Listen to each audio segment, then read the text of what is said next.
وہ انسان کے تصورات کے ساتھ ہے، انسان کی فکر کے ساتھ ہے۔ انسان کی سوچ جیسی ہوگی ویسا اس کا کردار ہوگا۔ جیسی وہ سوچ سوچتا ہے، جیسا وہ دل میں خیال لاتا ہے، ذہن میں خیال لاتا ہے، اسی طرح کا عمل بھی وہ کرتا ہے۔ تو انسان کو سب سے پہلے اپنے تفکر کو درست کرنا ہے، اپنی سوچ کو درست کرنا ہے، تاکہ اس سے اس کے اعمال درست ہو جائیں۔ اور انسان کو آزمایا بھی اسی چیز کے لیے گیا ہے کہ یہ اچھے عمل کرتا ہے یا برے عمل کرتا ہے، اس کے اندر اچھے اخلاق آتے ہیں یا برے اخلاق، حسن عمل آتا ہے یا بد عملی آتی ہے۔ یہ انسان کو اس دنیا میں بھیجا ہی اسی لیے گیا ہے، لِنَبْلُوَكُمْ أَيُّكُمْ أَحْسَنُ عَمَلًا، آزمایا گیا ہے کہ یہ کون سے عمل کرتا ہے، اچھے کرتا ہے یا برے کرتا ہے۔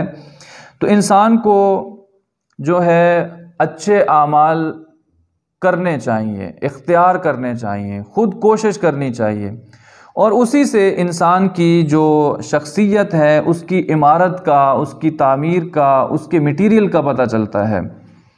جیسے ایک عمارت بنی ہوتی ہے، اس عمارت کو دیکھتے ہی اس کی ساخت، اس کی میٹیریل کے بارے میں ہم جان جاتے ہیں کہ یہ اچھے میٹیریل میں ہے یا برے میں ہے، یہ اعلیٰ قسم کی ہے یا ادنا قسم کی ہے۔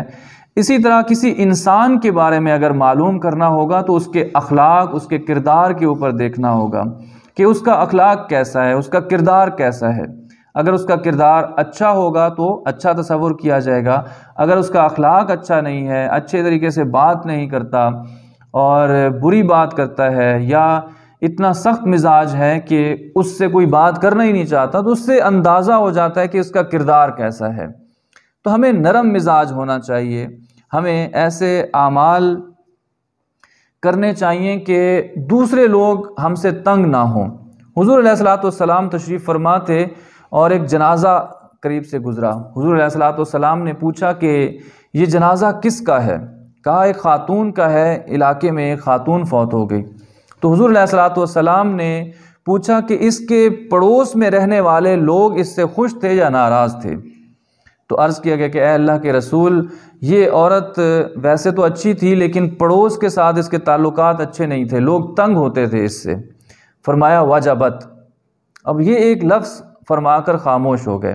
تھوڑی دیر کے بعد ایک اور جنازہ گزرا تو صحابہ کرام سے حضور صلی اللہ علیہ وسلم نے پوچھا کہ یہ کس کا جنازہ ہے؟ عرض کیا کہ ایک خاتون فوت ہوئی ہے، یہ ایک دوسرے علاقے میں رہتی تھی۔ پوچھا کہ اس کے اڑوس پڑوس کے لوگ اس سے خوش تھے یا ناخوش تھے؟ عرض کیا گیا کہ اے اللہ کے رسول، یہ خاتون اچھی تھی اور اس کے اڑوس پڑوس کے لوگ بھی اس سے خوش تھے۔ تو فرمایا وجبت۔